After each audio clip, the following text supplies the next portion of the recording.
ప్రతి ఒక్కరికి మెసేజ్లు పంపిస్తా ఉన్నాడు, ప్రతి ఒక్కరికి కూడా ఫోన్లు చేసి చెప్తా ఉన్నారు మీ భూములు జగన్ కాజేస్తాడు అని. అయ్యా చంద్రబాబు, జగన్ ఎలాంటి వాడో నీకు తెలియదేమో, కానీ ఈ రాష్ట్రంలో ఉన్న ప్రతి పేదకు తెలుసు జగన్ ఎలాంటి వాడో అని చెప్పి ఈ సందర్భంగా చెప్తా ఉన్నా. జగన్ భూములు ఇచ్చేవాడే కానీ జగన్ భూములు లాక్కునేవాడు కాదు నీ మాదిరిగా అని చెప్తా ఉన్నాడు.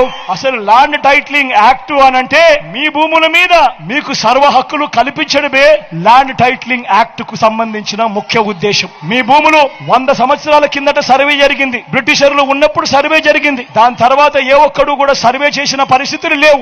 ఎక్కడా కూడా 15,000 గ్రామ సచివాలయాలలో 15,000 సర్వేలను పెట్టించి ఏ ఒక్కరు కూడా ఎప్పుడు సర్వే చేసిన పరిస్థితులే లేవు. ఆ పరిస్థితులు లేక భూములన్నీ కూడా సబ్ డివిజన్ జరక్క, భూముల కొలతలన్నీ కూడా సరిగ్గా లేక అమ్ముకునేదానికి కొనేదానికి ఇబ్బందులు పడతా ఉన్న పరిస్థితులలో ప్రజలందరూ కూడా కోట్ల చుట్టూ తిరుగుతూ, రెవెన్యూ అధికారుల చుట్టూ తిరుగుతూ